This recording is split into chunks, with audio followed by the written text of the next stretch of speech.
segunda sesión de este antiseminario que hemos realizado hace 8 años.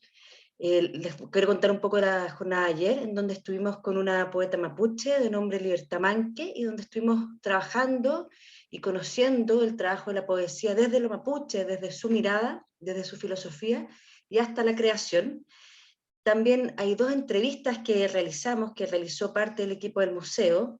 Una fue al Festival Internacional de Cine para Niñas y Niños y Adolescentes Ojo Pescado, que es una entrevista que muestra cuál es el trabajo que ellos están realizando.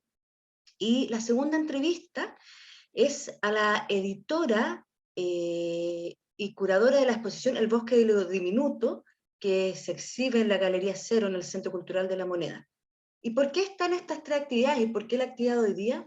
Es porque el Museo Artequín de Viña del Mar, este año en su antiseminario, lo que está tratando, o lo que quiere hacer, es partir desde la mirada de la infancia, partir desde la mirada de la niñez, desde esos ojos, intentar ver e intentar crear, intentar entender e intentar hacer. Y por eso, hoy día jueves, nos está acompañando Felipe Lecanelier, y queremos agradecer aquí su participación. Y Felipe, voy a sacar un poco la reseña, cómo se presenta en el libro Volver a Mirar. Es doctor en psicología, especialista en apego y desarrollo infantil, quien lleva más de 10 años recolectando datos sobre la salud mental y bienestar emocional de niñas, niños y adolescentes, y analizando cómo criamos las chilenas y los chilenos. Y nosotros en el Museo Artequín de Viña del Mar trabajamos especialmente o directamente con ellos, con las niñas y con los niños. Para dar la palabra a Felipe, quiero hacer 2 citas de él, y la primera es: la idea es tener un trabajador a futuro que sea obediente, que creo que nos hace harto o nos resuena bastante en el mundo actual que vivimos, y cuál es nuestra relación con, con la niñez, cómo nos relacionamos a diario. Y lo segundo, cualquier cosa que provoque dolor en los niños es una pésima estrategia de crianza. Así que ahora voy a darles la palabra a Felipe, pero antes los invito a dejar las preguntas que quieran hacer, porque va a estar primero la conversación o la charla de Felipe, y luego de eso las preguntas que vamos a ir recolectando en el chat. Así que cuando tengan alguna consulta, pregunta que quieran que Felipe la responda al final, ustedes las van escribiendo en el chat.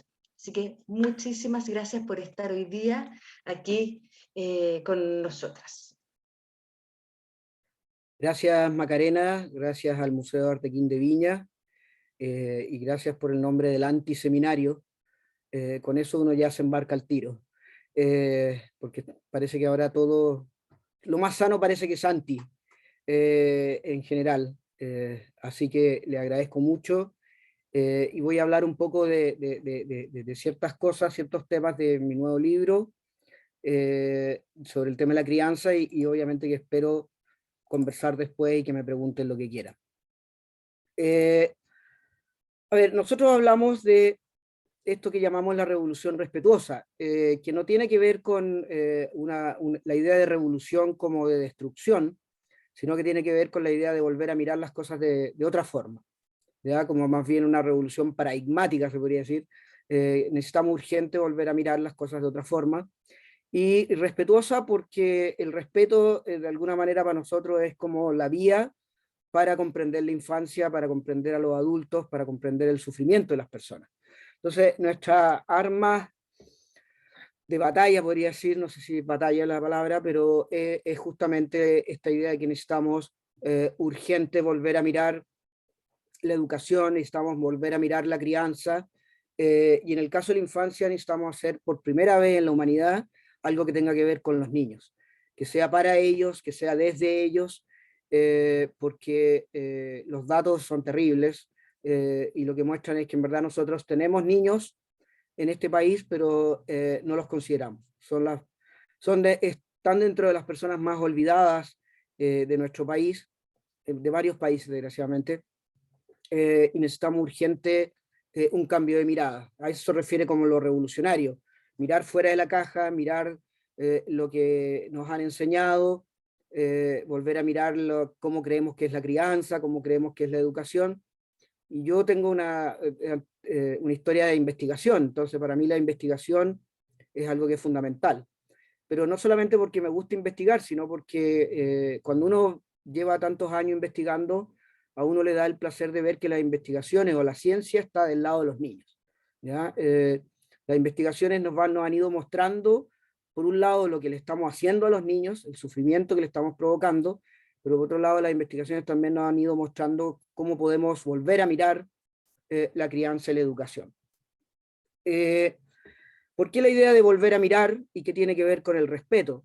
La gente tiene esta idea a veces, a veces quizás errónea, de que respetar viene con una ideología, es decir, como que el respeto es una ideología, es una filosofía, es una teoría, el respeto son expectativas, pero la verdad es que cuando uno observa, sobre todo en las redes sociales, que la gente como que respeta lo que quiere respetar nomás.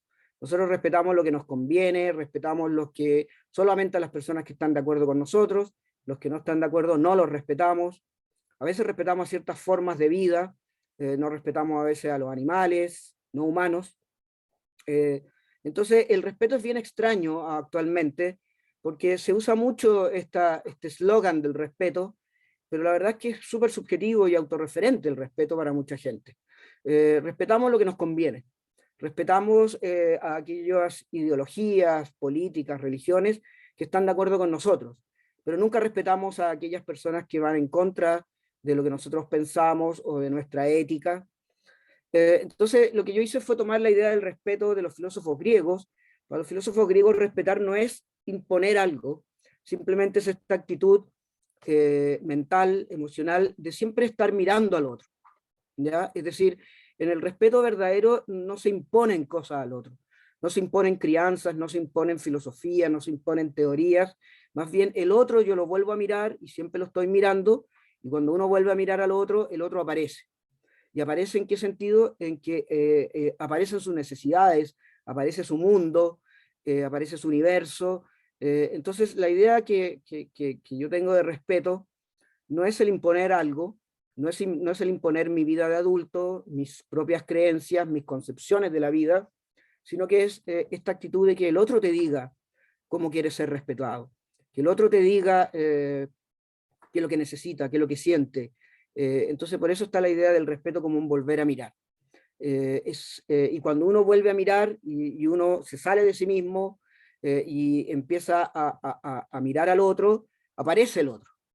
Aparece el otro como un ser digno de respeto, pero es el otro el que me dice, y es el niño el que me dice lo que yo tengo que hacer, yo no le impongo cosas. Entonces, en ese sentido, voy a decir algo que quizás puede ser medio extraño acá. Para nosotros la crianza no es con adjetivos. No es una crianza feliz, no es una crianza respetuosa, no es una crianza de apego. A mí me da un poco de risa cuando yo veo la disciplina con ternura. Disciplina no es con ternura, ¿me entiendes? Entonces, tenemos muchas crianzas de moda, todas tienen un adjetivo. Y cuando tú le pones un adjetivo, que buscas la crianza feliz, buscas la crianza con apego, en ese momento ya lo que estás haciendo sin darte cuenta es que le estás poniendo al otro, al niño, una forma de criar. Y ahí ya no es respetuoso, y esa es la gran contradicción. Muchas cosas de la crianza respetuosa no son respetuosas porque implica como tener una especie como de tablas de Moisés que me dicen lo que tengo que hacer con el niño, y si yo no soy respetuoso, ya la gente me pierde el respeto. No, aquí lo que se plantea es que la crianza no tiene adjetivos. La crianza es una en donde el niño te va diciendo lo que él necesita, y eso es lo que necesitamos. Necesitamos no seguir imponiendo adjetivos, modas de crianza. Necesitamos volver a mirar a los niños y aprender quizás por primera vez a mirarlo a ellos, a escucharlos, a preguntarles, a conversar con ellos. Entonces es un primer aspecto que es fundamental en el respeto. No hay crianza con adjetivos. En el momento que tú le pones un adjetivo a la crianza, ya le estás poniendo una concepción, una idea, una serie de criterios. Pasa algo que yo veo constantemente en la famosa crianza respetuosa, y es que los papás que no son respetuosos son criticados, no se los entiende, más bien son criticados. Entonces, en el momento que tú criticas a alguien porque no es respetuoso, ya le perdiste el respeto. Entonces, es una idea de respeto genuina, sin adjetivos, en donde el niño me dice lo que tengo que hacer. Ahora, el punto es, ¿por qué partimos con esto? ¿Por qué yo partí con esto? Yo llevo ya 20 años. pero, y en ese sentido llevamos muchos años recolectando muchos datos. Estos son datos que ya casi todos conocen, pero que los niños necesitan ser urgentemente respetados porque la infancia en Chile está enferma. Y infancia temprana que llaman acá, los niños de 1 a 5 años, en Chile se nace y ya se enferman durante el primer año. Tenemos una infancia que está muy mal, muy triste, y eso es porque no les tenemos respeto, porque les imponemos todo el día nuestro mundo de adulto a los niños, y en ese proceso el niño no se siente visto, no se siente escuchado, no se siente comprendido, y ahí cuando uno no se siente así, uno se va enfermando, y eso es tremendamente importante. Ahora necesito hacerles una aclaración. Cuando nosotros hablamos, tenemos todos estos estudios de salud mental, no hablamos de salud mental con etiquetas. ¿Ya? Una de las faltas de respeto que le estamos haciendo a los niños es esta locura de etiquetarlos. Déficit del trastorno, el déficit atencional con hiperactividad, trastorno del espectro autista, trastorno bipolar, trastorno de conducta, o a veces apego seguro. Estamos llenos de etiquetas. Los psicólogos, los psiquiatras, los neurólogos, las ciencias sociales están llenas de etiquetas y a nadie quiere que lo etiqueten. Entonces tenemos una infancia que, dentro de los aspectos terribles que tiene, es que es una infancia que está muy patologizada. Cosas normales de un niño, como por ejemplo que se quiera mover constantemente en una sala de clases, en esta sociedad le vamos a poner una etiqueta, vamos a decir que el niño está patológico y le vamos a dar un medicamento. Entonces necesitamos, dentro de esta revolución, dejar de usar etiquetas, dejar de patologizar la infancia, dejar de sobremedicar la infancia. Mucho cuidado con eso. Nosotros más bien usamos, más que etiquetas, esta idea de que en el fondo todos los seres humanos, desde que nacen hasta que se mueren, tienen una forma de expresar el estrés. Hay gente que expresa el estrés, lo que llamamos externalizante, hacia afuera. Hay gente que cuando siente estrés le da rabia, pelea, el niño hace pataletas, se frustra, pega, se mueve, y eso es lo que llamamos como una forma externalizante de manejar el estrés. Hay otras personas que trataron de expresar el estrés hacia afuera y no pudieron, porque por razones que vamos a ver después. Entonces se guardan el estrés, viven la procesión por dentro, no se atreven a llorar, no se atreven a hacer pataletas, no se atreven a moverse, los adultos no se atreven a alegar, no se atreven a ser revolucionarios, y ya sabemos que cuando uno, mientras más se guarda el estrés empieza a enfermar nuestro cuerpo, empieza a enfermar nuestro cerebro, y ahí está la ansiedad, el miedo, la depresión, la timidez, las dificultades para dormir, las dificultades para concentrarse. Entonces, eso es un gran aspecto que es muy interesante, porque ahí les voy a mostrar, pero nosotros en general pensamos que los problemas de los niños son siempre externalizantes. Lo que más nos molesta es que el niño haga pataletas, que se enrabie, que se enoje, que no pare de moverse, que no haga caso. Y al niño internalizante en Chile lo vamos a ver como un niño bien comportado, bien criado, muy adecuado, y lo que sabemos por 22.000 estudios es que es mucho más enfermizante guardarte el estrés, dejártelo adentro, y eso tiene costos súper grandes en el presente y en el futuro, al punto que ya incluso ahora hay toda una nueva teoría del cáncer, de las enfermedades autoinmunes, la fibromialgia, las cefaleas, que tienen que ver en gran parte con haber vivido una vida en donde te has guardado el estrés, y el estrés, cuando te lo guardas, te empieza a carcomer literalmente el cuerpo y el cerebro.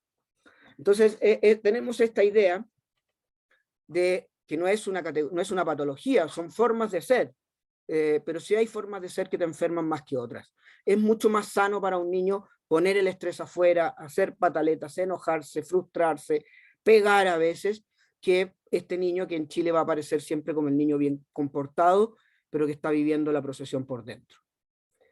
Entonces, no los quiero aburrir a esta hora, no es una hora fácil, pero solamente decirles que tenemos 4 mega estudios, donde lo que encontramos es que Chile, por ejemplo, en 24 países tiene las tasas más altas de dificultades internalizantes y externalizantes en niños de 1 a 5 años. Después tenemos un estudio de 16 países donde Chile aparece con el 5º lugar como de los países que tienen mayor problemas de salud mental en los niños. Después tenemos otro estudio con 5 países que evaluamos el desarrollo socioemocional y encontramos que la infancia chilena es la más triste, la más enojada, la más frustrada, la más tímida, la más disconforme con la vida actual. Y después tenemos un último estudio, voy a ir hablándole a poco, de manera lo más simple posible estos estudios.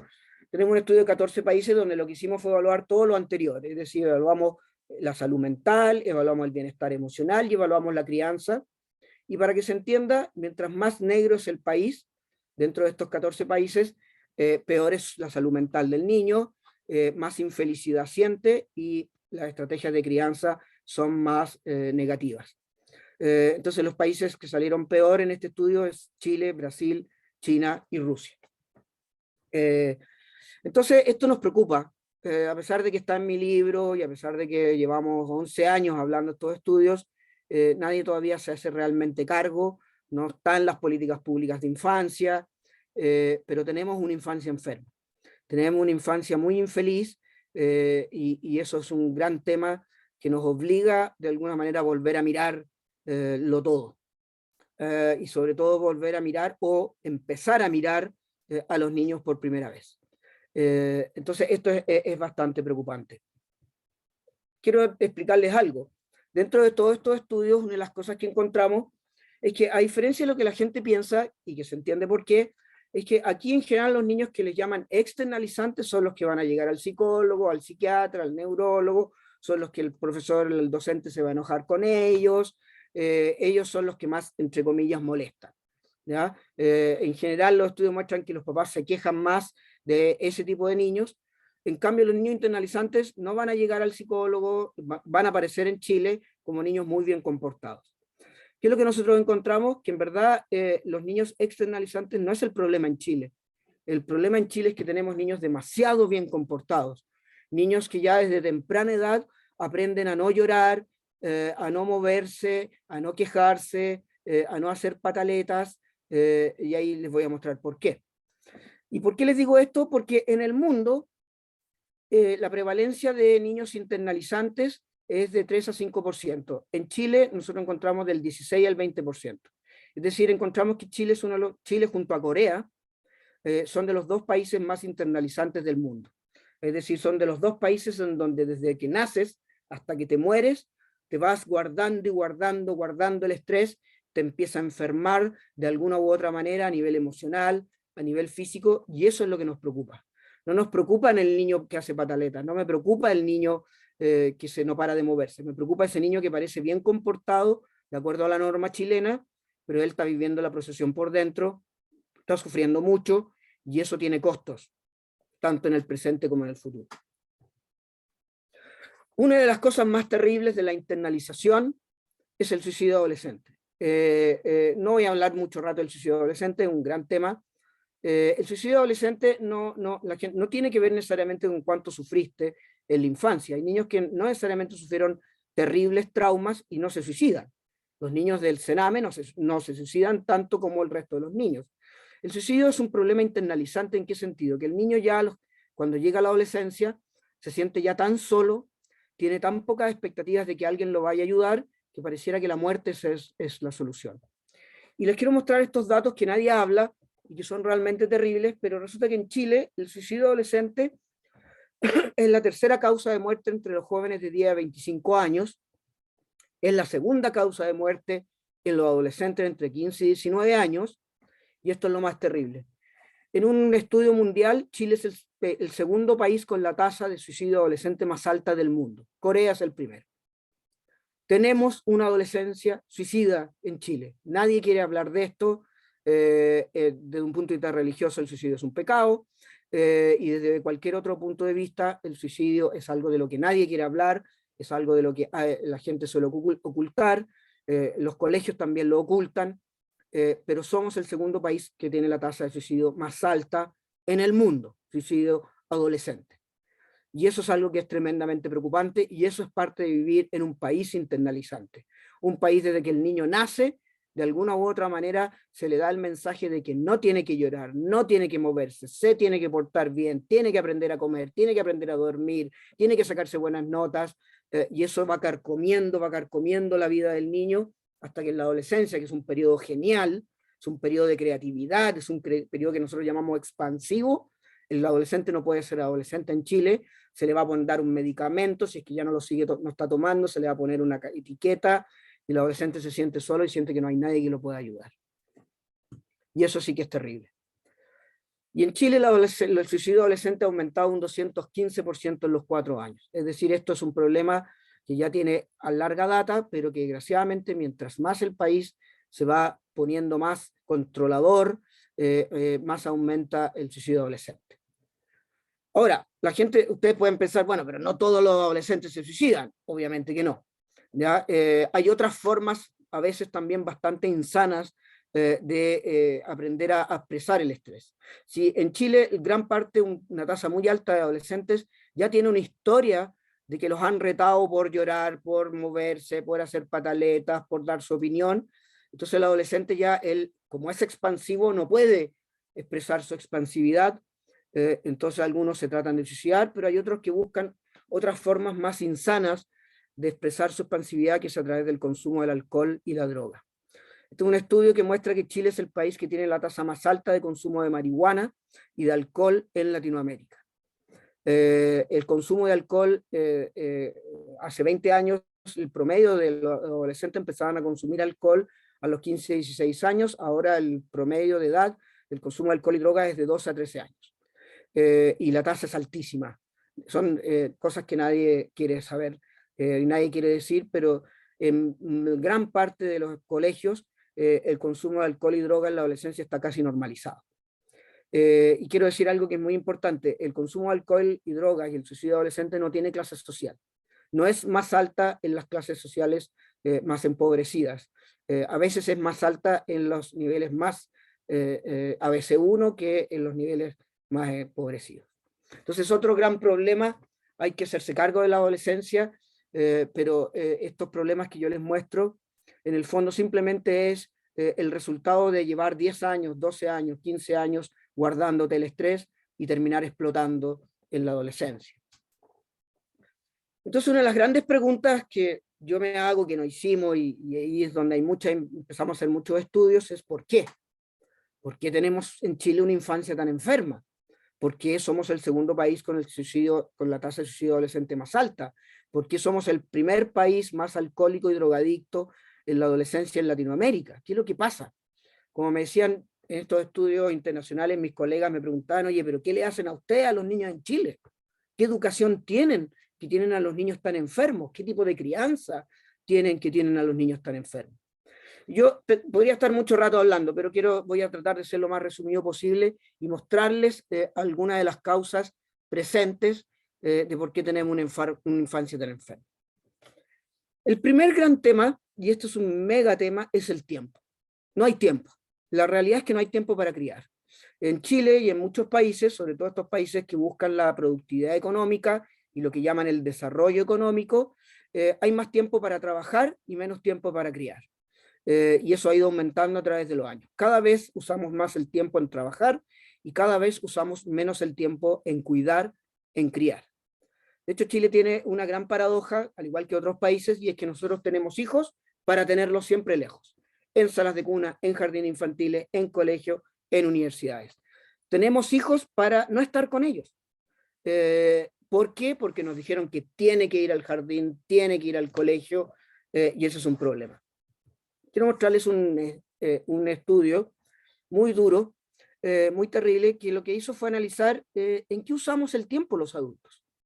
Es decir, en qué consiste el uso del tiempo en la vida adulta desde que empiezas a trabajar hasta que te jubilas. Y este estudio se hizo en un país que trabaja hasta las 5 de la tarde. O sea, tienen que pensar que en Chile estos datos son peores. Pero ¿qué es lo que descubrió? Un dato tan simple, pero tan terrible a nivel existencial, y es que en esta supuesta sociedad moderna, tan avanzada tecnológicamente, en este país tan próspero, entre comillas, económicamente, en este mundo moderno los adultos, desde que empezamos a trabajar hasta que nos jubilamos, el 70% de nuestra vida consiste en dos cosas: dormir y trabajar. Esa es la existencia adulta moderna. 70% del tiempo es dormir y trabajar, dormir y trabajar. Eso es esta gran sociedad moderna de la cual muchos se van a lograr. Este es este mundo, esta sociedad productiva. En esta sociedad productiva el ser humano está muerto en algún sentido, metafórico y a veces literal, porque en verdad el 70% de nuestra vida adulta es dormir y trabajar. Y en esta vida solamente el 5% del tiempo los adultos lo ocupamos en cuidar a nuestros hijos. Entonces aquí pues ya partimos mal. Aquí ya se puede entender por qué tenemos esta infancia tan enferma. No tenemos tiempo para cuidar, no tenemos tiempo para los niños, no les damos el tiempo que biológicamente los niños están acostumbrados a recibir. Y eso los va enfermando paulatinamente. Tenemos un estudio hace algún tiempo que le preguntamos a niños de 6 a 18 años ¿cuántos minutos tú crees que pasas a la semana con tu papá o con tu mamá en lo que llamamos tiempo de calidad? ¿Qué es lo que es tiempo de calidad? Tiempo de calidad es yo y mi hijo sin celular, sin tablet, sin la tele prendida, no vale ir a buscarlo y a dejarlo al colegio, sino que tú y yo haciendo algo los dos sin distractores. ¿Y qué es lo que encontramos? 15 minutos a la semana con la mamá, 12 minutos a la semana con el papá. Y el estudio fue bien terrible porque encontramos que a menos minutos, más sufrimiento del niño, más prevalencia de ser víctima o agresor de bullying, más problemas de salud mental. Entonces, este es uno de los grandes problemas que tenemos. A veces, en algún tiempo planteamos de que a veces no tiene tanto sentido hacer tantas intervenciones con los papás, tener tanta crianza respetuosa, leer tanto libro de crianza respetuosa, si en verdad ni siquiera hay tiempo para aplicar toda esa cantidad de información que todos estos libros dicen. Quizás la mejor política pública es trabajar hasta las 4 de la tarde y aprender a vivir una vida con nuestros hijos sin tener que tenerlos lejos siempre. Quise mostrar este dato para que vean que esto no ocurre solamente en la familia, ocurre también en la educación. Este es un ranking de la OECD de la cantidad de horas que los niños pasan en sala a la semana. Obviamente, como todos los rankings de la OECD, Chile siempre aparece el peor. Chile es el país de la OECD en donde los niños pasan más horas en sala, 31,5 horas a la semana. ¿Ven? Entonces, los niños pasan en general una hora y media en promedio al día con sus papás, pero pasan casi todo el tiempo metidos en el colegio, en la sala de clases. Entonces con esto ya se empieza a entender un poco cómo se empieza a gestar esta enfermedad en los niños. Ya tenemos una sociedad que literalmente va en contra de todo lo que biológicamente necesita un niño, que es la presencia, la cantidad de tiempo más que la calidad. Y tenemos estos datos en la familia y tenemos estos datos en la educación. ¿Qué otras cosas sabemos? Sabemos que, y les voy a mostrar, que Chile es un país muy gritón y castigador de los niños, y tenemos estos datos que muestran de que, y por eso yo les decía al principio, la ciencia está del lado de los niños. ¿Por qué? Porque todos los estudios muestran que mientras más tú le gritas, mientras más castigas a un niño, más infeliz se siente, más solo se siente, más frustrado, y así empieza a ir incubándose esta enfermedad que está ahí en la adolescencia o en la edad adulta. Otros estudios también que hicimos, de estos estudios de varios países, los países que más le gritan, les castigan a los niños, les dicen malas palabras, cállate, eres un mamón, quédate tranquilo, ándate para la pieza, el famoso time out, o tiempo fuera, eres un flojo. Mientras más le gritamos, castigamos y le decimos palabras al niño, más lo enfermamos. Y Chile es uno de los países, de 14 países, que más grita, castiga, dice malas palabras y hace tiempo afuera. Entonces, es otro dato que es importante tener en cuenta de por qué tenemos una infancia tan enferma. En cambio, ¿qué es lo que encontramos? Que aquellos países que más conversan con sus hijos, que más juegan con ellos, que más les preguntan, que conversan casi de uno a uno, de igual a igual, que les piden la opinión, les consideran la opinión. En términos simples, aquellos países que consideran que la infancia es especial, que los niños no son una versión inmadura de nosotros, son seres especiales, son aquellos países que tienen las infancias más sanas y con el mejor bienestar emocional. Quise hablar un poquito también de esto, porque dentro de estos estudios encontramos que Chile es el país, que dentro de estos 14 países que estudiamos, Chile es el país que más usa dispositivos electrónicos, celulares, tablets, para calmar a los niños o para alejarlos. Es como que, siempre yo digo esto, pero es como que el celular es como el chupete del siglo XXI. Y esto es algo que es bien preocupante, porque ahora se declaró que la adicción a celulares de los adolescentes, bueno, que el uso de celulares de los adolescentes puede ser un trastorno adictivo. Pero a mí me llama la atención eso porque los niños no nacen adictos a los celulares.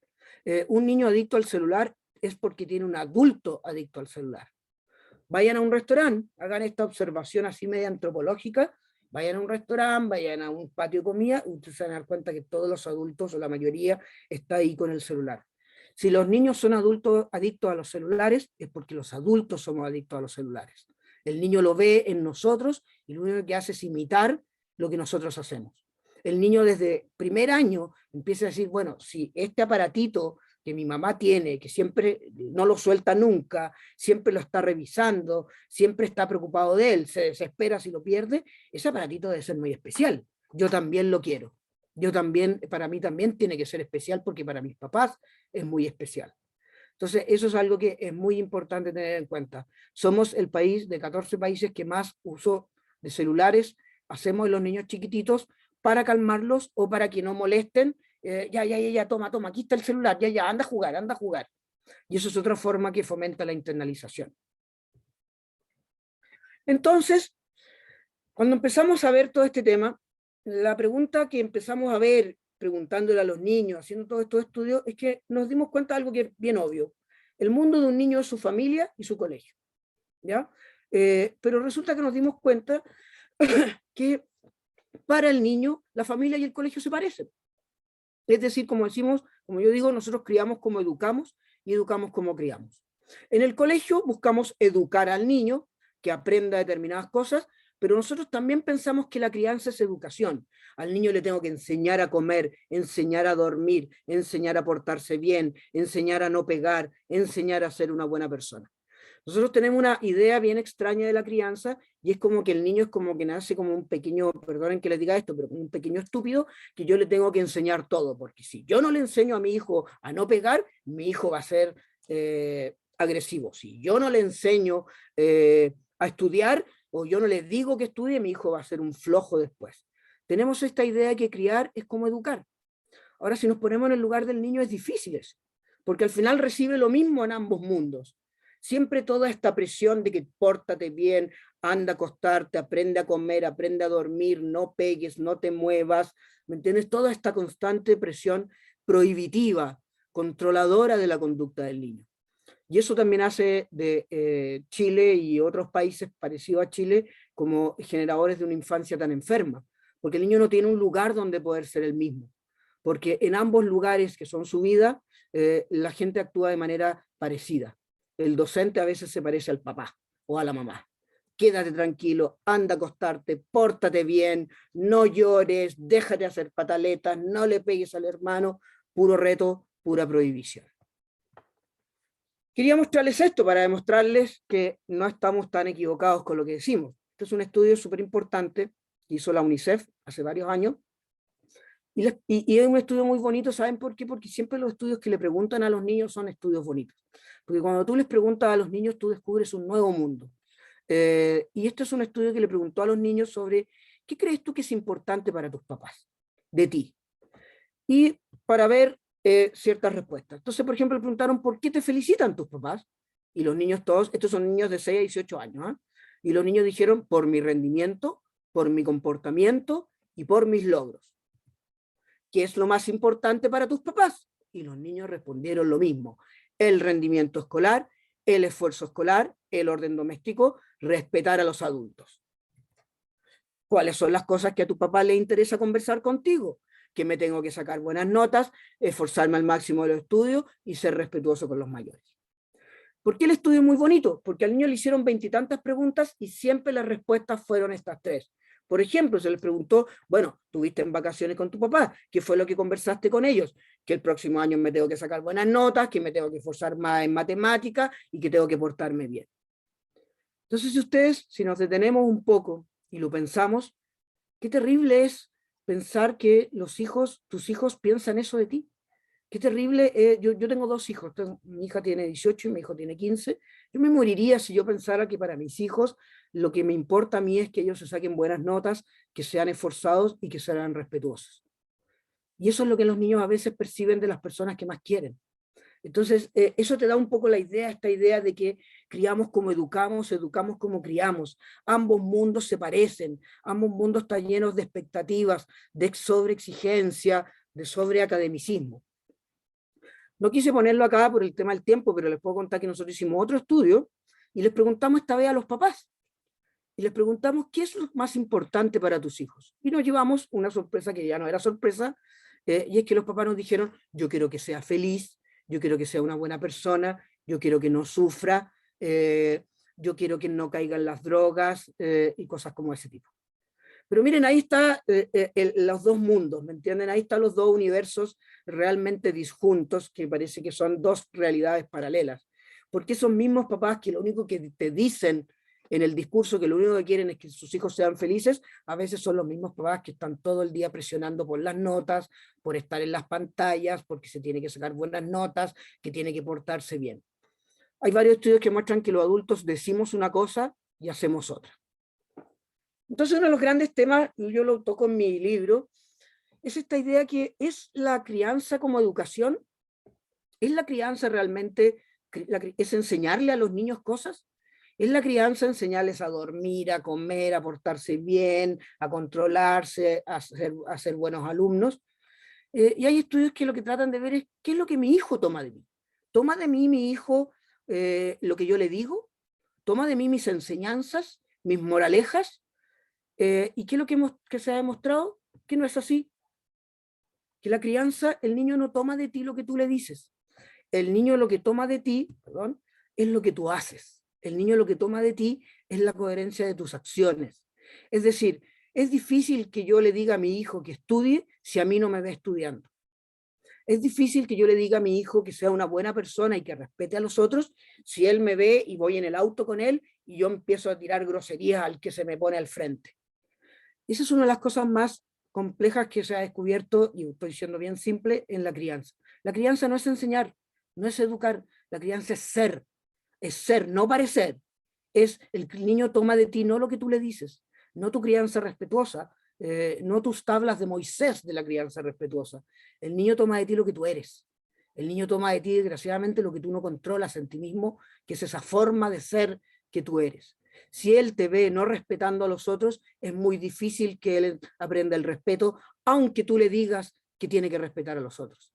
El discurso, el lenguaje para los niños no es relevante. ¿Y saben por qué? Porque los niños a los 2 años aprenden algo bien interesante, que los adultos decimos algo y hacemos otra cosa. Prometemos cosas y a veces no las cumplimos. O damos moralejas y enseñanzas, pero nosotros ni siquiera cumplimos esas propias moralejas. El niño a partir de los 2 años aprende que si realmente quiere conocer a sus papás, tiene que ver lo que hacen, no lo que dicen. Entonces, quiero mostrarles, para ir terminando y para que podamos conversar, qué es lo que encontramos nosotros en estos estudios. Es decir, en este estudio de 14 países, cómo criamos los chilenos. Entonces yo, frente a todos estos estudios, que ya estaba deprimido porque yo decía, ¿qué le pasa? ¿Cómo puede ser que le hagamos eso a los niños? Y no nos demos cuenta. Yo nunca en la vida he pensado que la gente es mala. Es una forma muy errónea de pensar. Simplemente a veces nosotros hacemos lo que hicieron con nosotros. Uno cría de la manera como uno ha vivido los vínculos afectivos. Si en tu infancia siempre te retaron, tú vas a retar. Si a ti nunca te tomaron en brazos, va a ser difícil que tú sepas tomar en brazos a tus hijos. Si realmente a ti te trataron de calmar a través del grito y el castigo, es inevitable que tú hagas lo que sabes. Uno en la crianza no es malo, solamente haces lo que sabes, y lo que sabes es tu historia, es lo que hicieron contigo.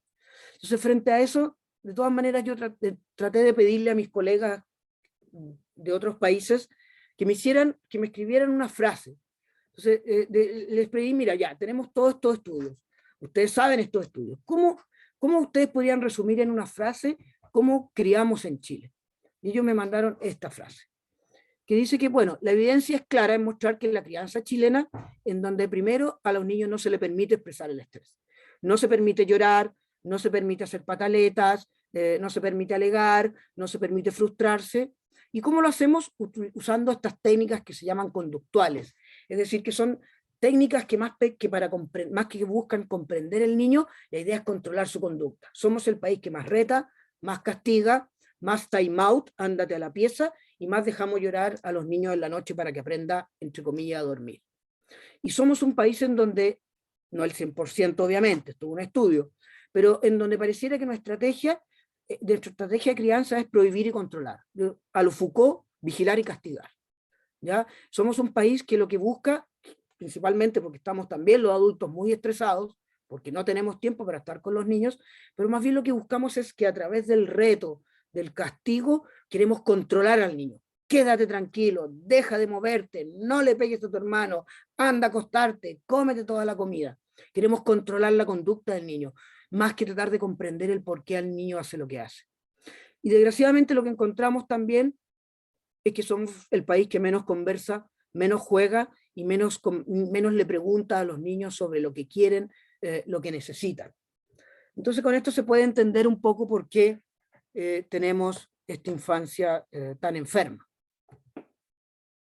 Entonces, tenemos esta metodología que le llamamos AMAR, que es una forma de que ya tiene ya casi 18 años, de cómo ayudamos a los adultos, en este sentido que no hay adultos malos. ¿Ah?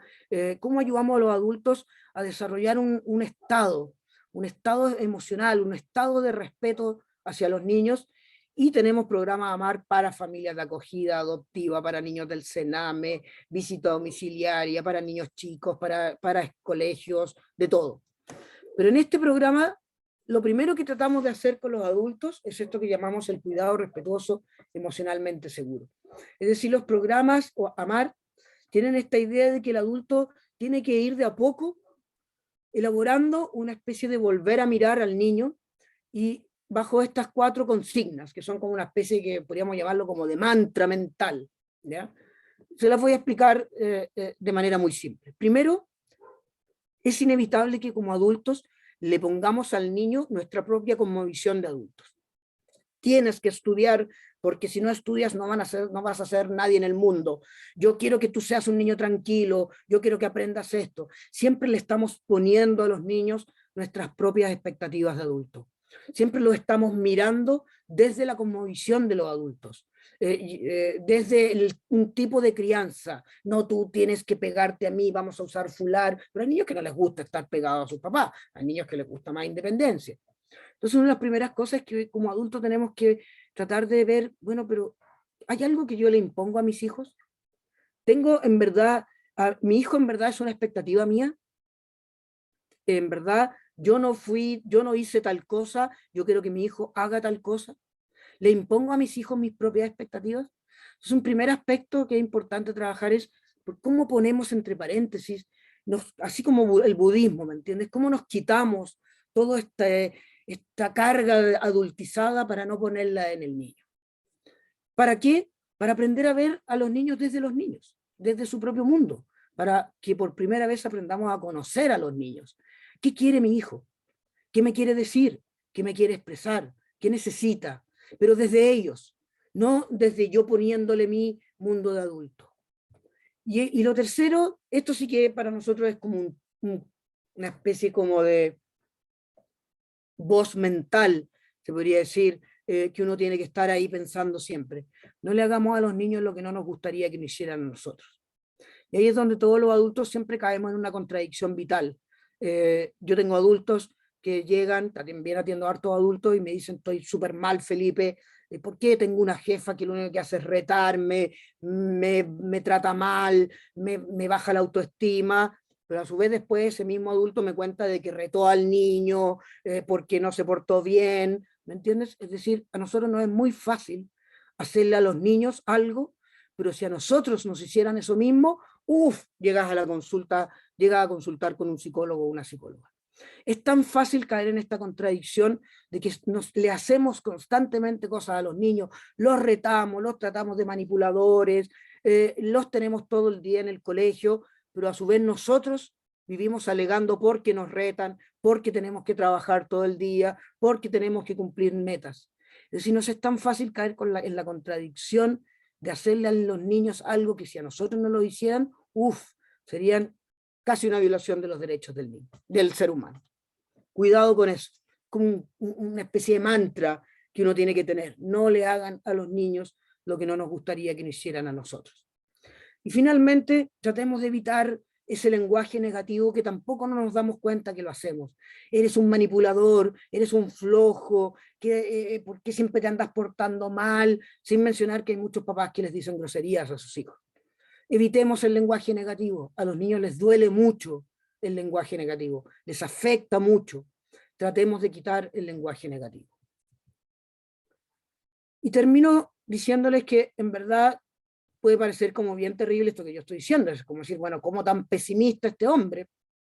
Pero yo creo que necesitamos cambiar, necesitamos volver a mirar, y para volver a mirar necesitamos como abrir una caja de Pandora, y es que en verdad los niños no están tan bien como nosotros creemos que están, que los niños que pareciera que están bien, aquellos niños que no lloran, no hacen pataletas, se portan bien, puede ser que ellos estén viviendo la procesión por dentro y estén sufriendo mucho.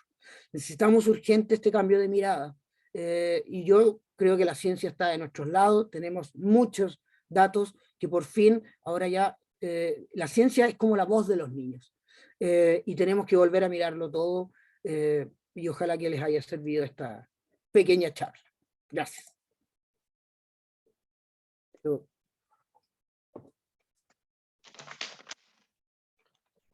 Muchas gracias, Felipe, por la charla, muchas gracias por esta mirada, desde el volver a mirar, desde el respeto a nosotros mismos al final, a nosotras, algo que todos lo podemos ver como padres o como madres, pero también podemos verlo como fuimos nosotros, como fue nuestra realidad, y que al final esto es algo que es una cadena, un ciclo que en algún minuto hay que ver cómo esto se detiene, se reflexiona y se puede hacer un cambio importante y profundo. Y desde esa mirada me gustaría hacerte algunas consultas que nos han llegado y la primera es sobre si el estrés es un impulso primordial del ser humano. ¿Cómo aprovechar el estrés en cuanto a impulso creativo en una niña o un niño como fuerza creadora y como no como un obstáculo? ¿Sabes? Lo que pasa es que yo creo que nosotros siempre los adultos estamos tratando como de aprovechar algo del niño, ¿ya? Como enseñarle algo al niño, o que el niño sea como un genio.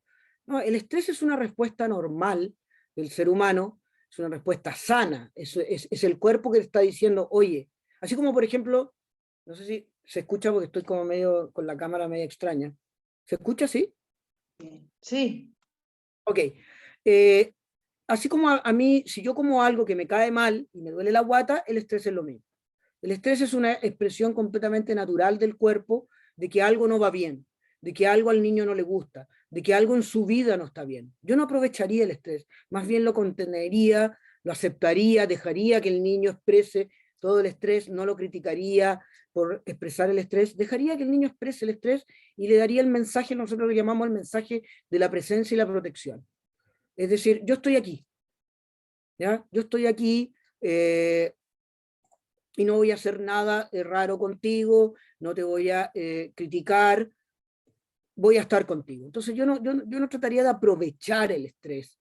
Creo que es otra presión más que le ponen a los niños, que ya más encima ahora había que aprovechar el estrés. El estrés es un estado donde uno quiere salir de eso y lo que uno quiere es sentirse acompañado. Yo acompañaría el estrés, no sé si trataría de aprovecharlo. Por si acaso, si alguien tiene más preguntas, las puede ir escribiendo en el chat.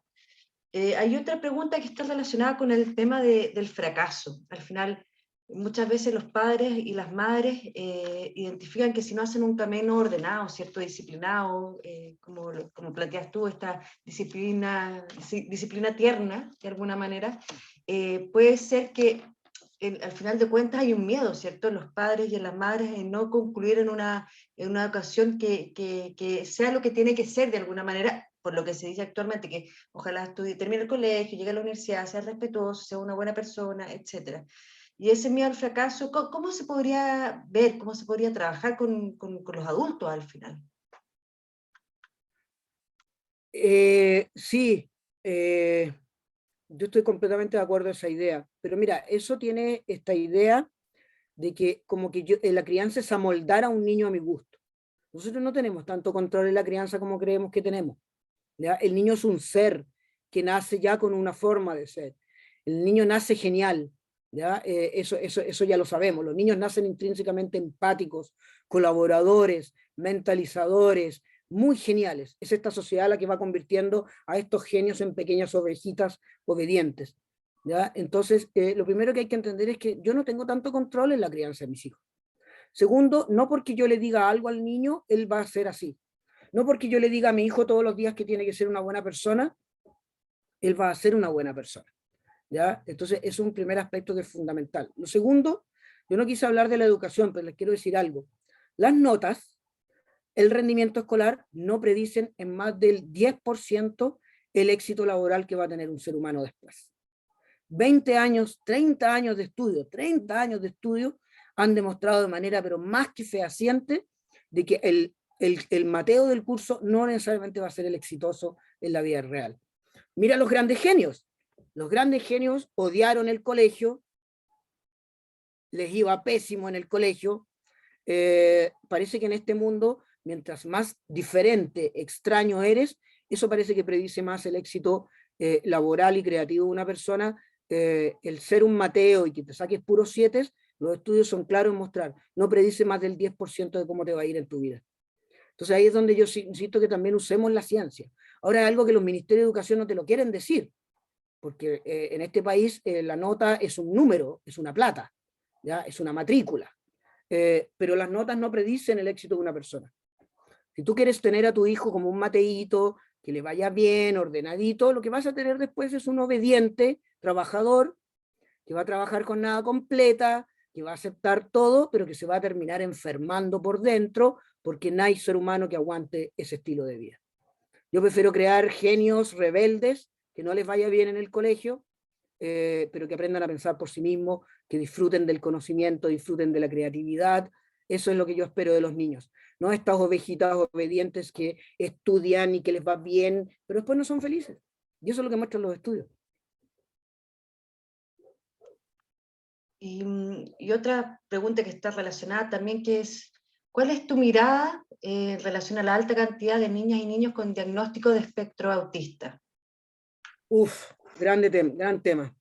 Mira, primero yo quiero aclarar, no existe el espectro autista, no es un trastorno, ¿ya? Tienen que quitarle la T, no es un trastorno.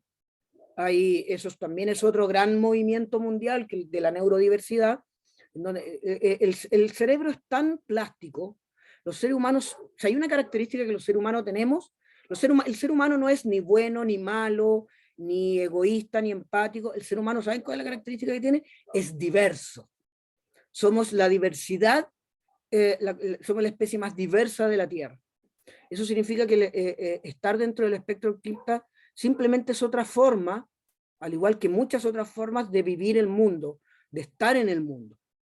Y quiero decirles otra cosa porque nosotros es algo que hemos estudiado mucho. Los niños dentro del espectro autista no son más descontrolados, no son más desregulados, no hacen más pataletas, no tienen más problemas de apego que el resto. Estos son mega estudios. Cuando tú tienes un niño dentro del espectro autista que hace mucha pataleta, no es porque sea dentro del espectro autista, hay que ver cómo está criado o cómo está siendo cuidado ese niño. Hay que sacarle la T al espectro autista y aprender a respetar la diversidad. Y de hecho, les puedo contar que en países más desarrollados que nosotros, la gente anda buscando todo el día. Yo admiro a los Asperger y a los autistas porque son los grandes genios. Yo me he dedicado a leer harto Mozart, Einstein, Newton, los grandes filósofos, todos eran dentro del espectro autista. Los grandes genios, todos eran dentro del espectro autista. Por eso las empresas en Estados Unidos, tipo Google, Facebook, están buscando, que más que buscar doctorados, buscan adultos dentro del espectro, porque son geniales. Pero eso es lo que hemos hecho acá con la infancia, convertir la genialidad en un trastorno.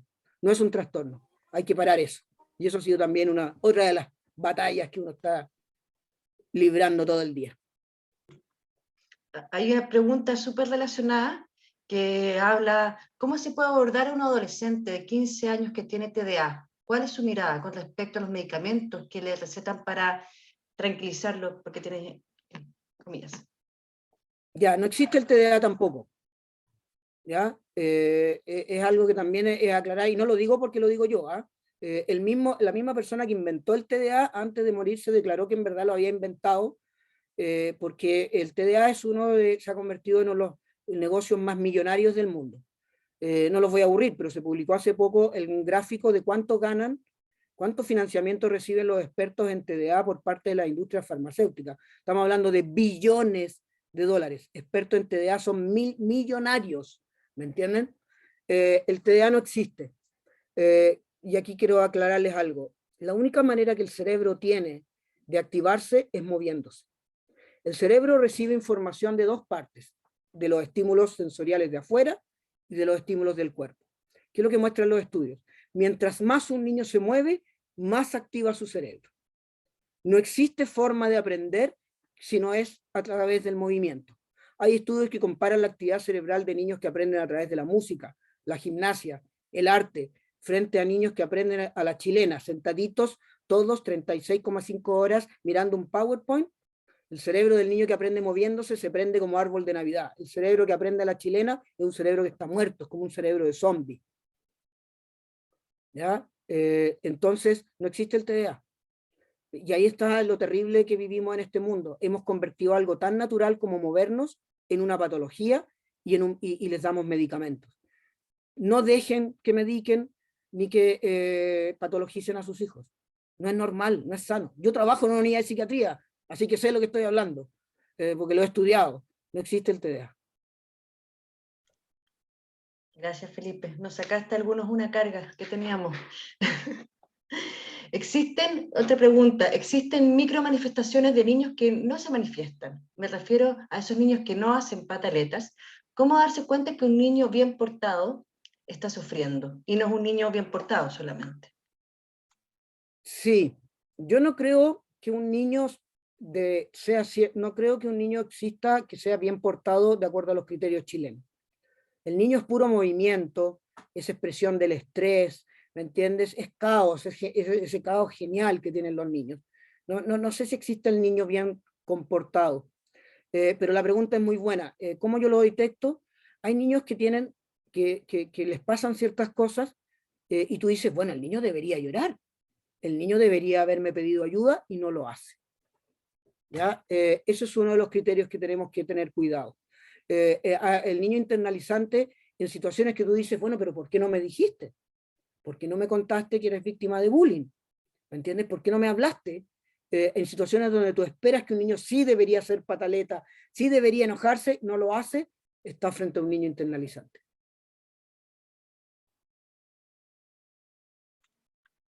Gracias, Felipe. Y tengo la última pregunta acá, que está relacionada a...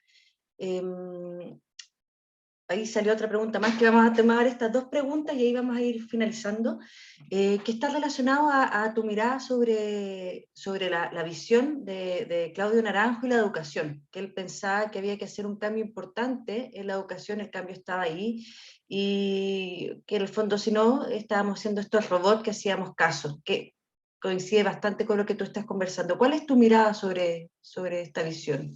También más budista, que tú también lo comentaste, lo nombraste en algún momento. Sí, lo que pasa es que no se corta la comunicación, ¿no? Es que, ¿no? ¿O sí? ¿No? Ah, ya, soy yo. No, ¿pero me Eh, escuchaste? ¿Se escuchó, Felipe? sí, se escuchó, no, sí, Ya, yo escucho súper bien. tú te Mira, lo que escuchas muy plantea, bien. ah, ya, gracias. Lo que plantea Claudio Naranjo se sabe antes de Claudio Naranjo, porque tenemos 30 años de investigación y tenemos evidencia científica de lo que plantea Claudio Naranjo. ¿Ya? Entonces hay personas anteriores a Claudio Naranjo que con evidencia absolutamente rotunda plantea esto que Claudio Naranjo planteaba y que nosotros también planteamos. Si tú analizas cada aspecto de la educación chilena, es literalmente lo opuesto a lo que la evidencia dice de cómo debería ser una educación de calidad. Todo, los recreos, los currículum, el tiempo que pasan los niños, el formato, el vínculo docente-alumno, tenemos una educación que es literalmente lo opuesto a 30 años de estudio y cómo debería ser la educación. Entonces, claramente sí. Y esta es una educación que es una especie de experimento Yo digo que es un laboratorio del mundo adulto. Porque a nadie le llama la atención por qué los niños tienen que entrar a clase a la misma hora que nosotros entramos a trabajar. ¿Por qué los niños usan uniforme? Uniforme, una forma. Es decir, esta educación lo que pretende es matar la neurodiversidad. ¿Me entiendes? Todos iguales, todos se visten iguales, todos reciben el mismo currículum, todos reciben la misma prueba, te sales un poco del rebaño y llega un psiquiatra y un psicólogo que te va a tirar un TDA, un TA y te va a dar medicamentos. Entonces, es una educación que está creada para preparar a adultos obedientes que aguanten trabajar todo el día y que no tengan crisis existenciales. Entonces, cuando tú empiezas a trabajar, tú te levantas todos los días temprano, trabajas todo el día y tú no dudas de eso, porque como dice mucha gente, así es la vida. Bueno, para hacer eso, tienes que empezar a los 4 años. De manera que cuando tú tengas 25, 30 años, no dudes de la existencia moderna de usar el 70% de tu vida en dormir y trabajar. Eso no resulta si empiezas a los 25 años. Tienes que partir temprano para programar al adulto para eso. Tienes que partir a los 4 años, a los 2 años. Para mí eso es la educación. Una programación neuroafectiva para el mundo laboral de ser seres que vivimos bajo metas, bajo productividades y que no dudemos de eso. ¿Entienden? Y para no dudar, para no tener crisis existencial, tenemos que partir desde temprano en ese formato. Gracias, Felipe. Y la última pregunta que le hace Paulina es, hay una alta cantidad de casos de niños que tienen retraso del lenguaje y también bajo nivel de socialización. Espero entender bien la pregunta. Sí, bajo nivel de socialización. ¿Habrá estudios que lo relacionen con el encierro por pandemia y el uso excesivo de pantallas? Mira, el ser humano no está preparado para vivir, para relacionarse a través de una pantalla. El niño tampoco, porque el niño los seres humanos nosotros somos, como dice, somos hipersociales. El cerebro es un cerebro que está cableado y programado para interactuar con los otros. Entonces las pantallas nos enferman, así como las redes sociales también nos enferman. Entonces, nosotros tenemos muchos casos de intentos de suicidio y de niños enfermos por pantallas. Entonces, a mí no me preocupa el retraso del lenguaje, creo que es otra trampa. Tampoco creo en el coeficiente intelectual. El coeficiente intelectual tampoco predice el éxito de los adultos. A mí me preocupa más el bienestar del niño. Y este mundo de pantallas no es sano, no es algo que el cerebro de un niño está esperando, está programado para vivir. El niño está programado para moverse, para aprender al aire libre, para aprender a través de la música, el arte, ¿me entiendes? Y las pantallas es tremendamente tóxicas. Entonces, no me interesa el retraso del lenguaje, me preocupa el bienestar emocional del niño. Y claramente este mundo de pantallas es insano. Y sobre todo cuando hay colegios que pretenden reproducir la educación formal a través de la pantalla. El ser humano no está preparado para estar más de 2 o 3 horas en pantalla, menos un niño, 1 hora, 2 horas con suerte. Después se va a ir enfermando de a poco. ¿Ya? Y me gustaría decir otra cosa relacionada con que también se está investigando. Instagram es tóxico. ¿Ya? Instagram es tóxico porque todos estos papás que suben estas selfies con sus hijos, selfies, yo tengo, de repente a mí me da risa, voy a una cosa anecdótica, pero yo de repente veo una mamá subiendo una selfie con su hijo, pero en el momento que sufren una selfie riéndote con tu hijo, mataste el momento con tu hijo, ¿me entiendes? Entonces es como contradictorio, pareciera que fuera como feliz y espontáneo, pero mataste la espontaneidad en el momento que te pusiste un celular y te sacas una selfie con tu hijo. Pero a mí lo que me preocupa es que con eso la gente no entiende que lo que le está diciendo al niño que es que todo es imagen. Todo es para afuera, nada es para adentro. ¿Ya? La vida se vive en una pantalla, en una red social, y eso es lo que importa. Entonces, eso me parece grave. Hay que tener cuidado con las selfies, con el Instagram y todas esas cosas, porque ¿cuál es el mensaje que tú le dices a tu hijo? La vida es imagen. No importa que lo seas, lo que importa es que lo parezcas, que aparezca frente a los ojos de los otros. Está lo mismo si estás hecho pebre por dentro, pero si muestras felicidad en Instagram, eres feliz. Entonces, pantallas en general, el cerebro humano no está preparado para eso.